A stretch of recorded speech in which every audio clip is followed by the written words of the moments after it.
Il-kwistjoni tal-konkatedral bdiet tfeċċa l-ħabta ta' Awwissu 2008. Aħna involvejna ruħna ma li skoprejna li l-ewwel permess, l-ewwel application ċoe kien għadda propju lejliet l-elezzjoni ta' 2008. U mal-ewwel tara li hemm xi ħaġa x'tinvestiga. Kien jindika b'mod ċar anke proġett li jisu daħal baxx.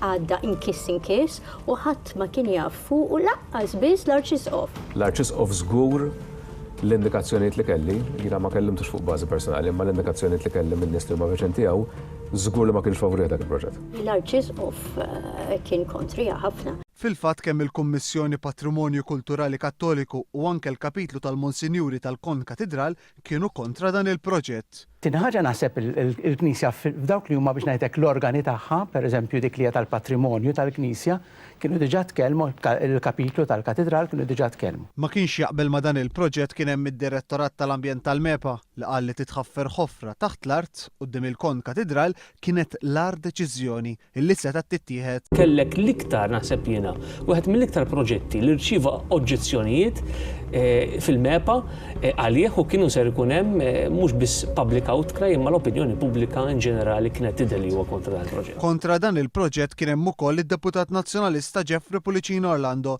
li fil-programm dossier qal li din la kienet l-ewwel u lanqas ser tkun l-aħħar darba illi joħodha kontra l-Gvern. ċara ma kienx l-ewwel darba laqas kienet l-aħħar darba. Favur dan il-proġett kien hemm biss is-Segretarju Ġenerali tal-Partit Nazzjonalista u l-Prim Ministru li f'dossier Estrid Vella qalet li dan kien kuntent ħafna bih. U naħseb li hawnhekk ta' min wieħed jagħmel riflessjoni għaliex il-bieraħ il-kap tal-Oppożizzjoni ressaq mozzjoni fil-Parlament dwar il-Konkatedral ta' San Ġwan, dwar il-Mużew ta' San Ġwan fejn huwa wieħed mill-akbar proġetti kulturali u turistiċi illi pajjiżna qiegħed ipoġġi fuq quddiem anke biex jibbenefika minn numru sostanzjali ta' fondi tal-Unjoni Ewropea.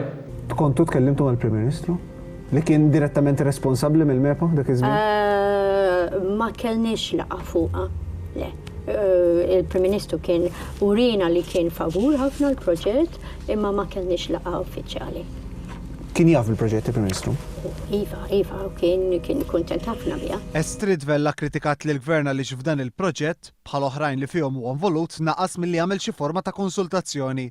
Fil-programm dossier Estrid Vella qalet li l-mozzjoni tal-Oppożizzjoni kienet deċiżiva biex il-proġett ma jsirx.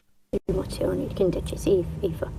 Meta għandek daqshekk departures minn regoli. Din il-kwistjoni il-Prim Ministru kellu jċedi għal pressjoni li saritlu wara li beża jiffaċċja vot fil-Parlament meta fil-beraħ ħareġ ċar li għall-ewwel darba f'din il-leġislatura seta' jitlef il-maġġoranza.